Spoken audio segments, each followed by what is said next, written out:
Margie with Eastern Panhandle Board of Realtors, and I'm going to talk to you about the updates on the residential sales contract and the forms. Residential sales contract, some of the updates were eliminating multiple language. We also actually improved the delivery paragraph so that it's much clearer for agents to understand.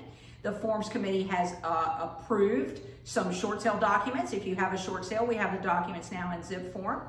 The contingencies document was actually changed above 1A and 1B. It now talks about the fact that the as is with no inspections or as is with inspections does not forgive the seller if there are financing repairs necessary.